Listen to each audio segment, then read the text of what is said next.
করেছে, তারা বাকশাল হয়ে গিয়েছিল। এমনকি নিজের চোখে দেখেছি প্রফেসর ইউনূসকেও বদলে যেতে, তার উপদেষ্টাদেরকেও অনেককে বদলে যেতে দেখেছি। সুতরাং ক্ষমতার চেয়ার এবং ক্ষমতার চশমা এমন একটা জিনিস, এটাকে যদি আইন বিধান বা কাঠামোর মধ্য দিয়ে পরিবর্তন করা না যায়, তাহলে আমাদের আসলে সমস্যার সমাধান নাই। অনেক সুন্দর সুন্দর কথা এসেছে। আমাদের বন্ধু ফরিদুল হক একটা কথা বলেছেন যে এই যে আমরা জুলাই চার্টারটা করলাম, জুলাই চার্টারটা কেন করলাম? এই জন্যই তো করলাম যে ওই সময় আমরা সবাই একই কাতারে ছিলাম। দেখেন, ওখানে কিন্তু কোনো সরকার ছিল না। জুলাই চার্টারটাকে ফ্যাসিলিটেট করেছে কিন্তু ওই অর্থে সরকার, একটা যার কোনো রাজনৈতিক পরিচয় ছিল না, তারা ফ্যাসিলিটেট করেছে। আমরা সবাই সমমর্যাদা ছিলাম। কিন্তু দুর্ভাগ্যজনকভাবে সেখানে বিএনপির রোলটা হয়ে গেল এমন যে বিএনপি বুঝতে পারছিল যে তারাই যেন ক্ষমতায় যাবে, এবং ক্ষমতায় যাবে বোধেই দায় দায়িত্বটা তাদের বেশি। সরকারে গেলে স্বাভাবিকভাবেই সবার মধ্যে ওই চেতনাটা চলে আসে যে এটা করা ঠিক হবে না, ওইটা করা ঠিক হবে, এটা করার অসুবিধা, যেটা আইনমন্ত্রী একটু আগে বলে গেলেন। আচ্ছা, আমি যদি আইনমন্ত্রীকে উল্টা প্রশ্ন করতাম, প্রশ্ন করার সুযোগ ছিল না, উনি তো বক্তব্য দিয়ে চলেও গেলেন, যে পরীক্ষামূলকভাবে ওনারা যদি মানবাধিকার কমিশনকে বা গুম কমিশনকে এই দায়িত্বটা দিতেন তদন্তের জন্য, পরে না হয় চেঞ্জ করে এটা যদি কোনো খারাপ দিক হতো তাহলে ওনারা পরিবর্তন করতো। উনি তো বলেছেন আইন পরিবর্তনশীল, তাহলে ওনারা পুলিশকে দিয়ে মানে তদন্ত করার জায়গাটায় কেন গেলেন? এটাই হচ্ছে সরকারি দৃষ্টিভঙ্গি।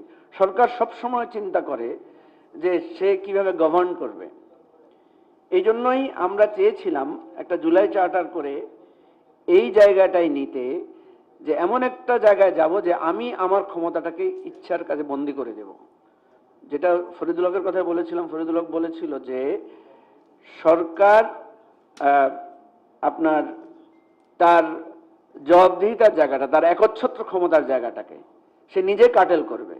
সেটা সে করে নাই, বরং সে এখন চেষ্টা করছে তার একচ্ছত্র ক্ষমতাটা যাতে নিশ্চিত করতে পারে। আমি আসছি বিরোধী দলের কথায়। এটা সত্য যে বিরোধী দলের যেই কার্যকর ভূমিকাটা, সেটার অনেক লেপস পার্লামেন্টে আমরা দেখতে পাচ্ছি। এবং যেহেতু সরকারি দল এবং বিরোধী দল একসাথেই দীর্ঘ সময় আন্দোলন করেছেন, এবং ওনারা, এই যে আমি যদি বলি যে আমাকে স্বপন ভাই নিজেই বলেছেন যে জামাতের নেতাদের সাথে উনি একসাথে জেলে ছিলেন, তাহলে দীর্ঘ সময়ের এই অন্তরঙ্গতায় কতটুকু বিরোধিতা করা যায় চোখের দিকে চোখের চেয়ে? সুতরাং এখানে একটা ব্যারিয়ার আছে, যেহেতু একসাথে জেলে ছিলেন, একসাথে আদালতের বারান্দায় ঘুরেছেন, একসাথে স্লোগান দিয়েছেন, মিছিল করেছেন, একেবারে রাতারাতি তো চোখ উল্টে ফেলা যায় না। ফলে এই সখ্যতার জায়গায় ও বিরোধিতার জায়গায় কিছুটা বাধা তৈরি হয়। কিন্তু দুর্ভাগ্যজনক বিষয় সেটা হলো বিরোধিতার জায়গাটায় আমরা দেখতে পাচ্ছি এই 6 মাস যেতে না যেতেই এক পক্ষ আরেক পক্ষকে আক্রমণ করে বসছেন। আমরা যদি দেখি যে এনসিপির মিছিলের উপরে বা সমাবেশের উপরে বা শিবিরের কোনো কোনো ক্যাম্পাসে ছাত্রদলের এই যে হামলা, পাল্টা হামলার ঘটনা ঘটেছে, এগুলো নিয়ে যখন আমরা আলোচনা করি তখন বলা হয় যে সমালোচনা তো করার একটা রীতি আছে, আপনারা সমালোচনার জায়গায় এত কঠোর হচ্ছেন কেন, এত নোংরা ভাষায় সমালোচনা করছেন কেন, ইত্যাদি ইত্যাদি।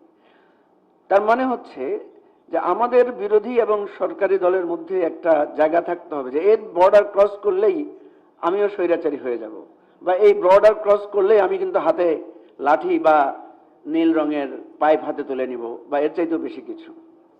তো আমার ওই যে ঈশ্বরচন্দ্র গুপ্তের সেই নীলকর কবিতাটার কথা মনে পড়ছে, তুমি মা কল্পতরু, আমরা সব পোষা গরু, ভুসি পেলে খুশি হই, ঘুষি খেলে বাঁচবো না। আমরা সরকারি দলকে এরকম একটা কবিতা লিখতে পারি যে কতটুকু বিরোধিতা করলে আপনারা হাতে লাঠি তুলে নেবেন না। এখানে অনেকেই বলছেন যে আমরা কত স্বাধীনভাবে কথা বলতে পারছি, সরকার মহাশয় কত সদয় আমাদের প্রতি, সমালোচনা করার সুযোগ দিচ্ছেন। তো এইভাবে আমরা একটা আবেদন করতে পারি যে কতটুকু ঘুষি আপনারা আমাদেরকে দিবেন, আমরা অতটুকু খেয়ে খুশি থাকবো, এর বেশি আমরা ঘুষি টুসি মারতে যাব না, আপনারা আমাদেরকে মারবেন। লেখা শুরু করেছেন, আপনি তো গান টান লিখতেন। সরি। তা আমার অনুরোধ হচ্ছে, সিজিএস কে আমি ধন্যবাদ দেই সবসময় যে তারা একটা মধ্যপন্থার জায়গা থেকে সরকার বিরোধী দলকে সবসময় এক ধরনের ব্যালেন্সড বিরোধিতার জায়গায় বা জবাবদিহিতার জায়গায় রাখেন, আমার কাছে মনে হয় যে এই জায়গাটা দেখতে পারেন। কারণ আমরা আর অতীতের মতো মারামারি, গন্ডগোল, ক্যাম্পাস বন্ধ হওয়া, ইভেন একটা ভয়ঙ্কর কথা সেদিন একজন আমাকে বললেন যে হঠাৎ ধরেন এই যে 70-80 জন বিরোধী দলের সদস্য আছেন, হঠাৎ দেখা গেল যে তারা সবাই পদত্যাগ করে সংসদ থেকে বেরিয়ে আসলো, তাইলে কি হবে? সরকার যদি মনে করছে যে এই সামান্য বিরোধী দলও আমরা সহ্য করতে পারছি না, তাহলে ঠিক আছে, বিরোধী দল ছেড়ে দেখ, ওই 70টা 80টাও। যেমন একজন দায়িত্বশীল নেতা একটা জায়গায় গিয়ে বলেছেন যে আপনারা যদি সরকারি দলকে ভোট না দেন আপনার উন্নয়ন হবে কিভাবে? তো সব ভোট আমরা সরকারি দলকে দিয়ে দিলাম, তাইলে কি গণতন্ত্র টিকবে? তাইলে কি আমরা এই রাষ্ট্রটাকে আবার ঠিক জায়গায় আনতে পারবো? সবাইকে ধন্যবাদ যে আমরা যাতে এই বিষয়গুলো বিবেচনার সাথে নেই। আসসালামু আলাইকুম। আমার মনে হয় অনেক ধন্যবাদ মিস্টার মুজিবুর রহমান মঞ্জু। এখন একটু দেখার বিষয় যে বিরোধী দলের সামনে কি কি অপশন আছে আর সরকারি দলের সামনে প্রকাশ্য অপ্রকাশ্য অপশন কি কি আছে।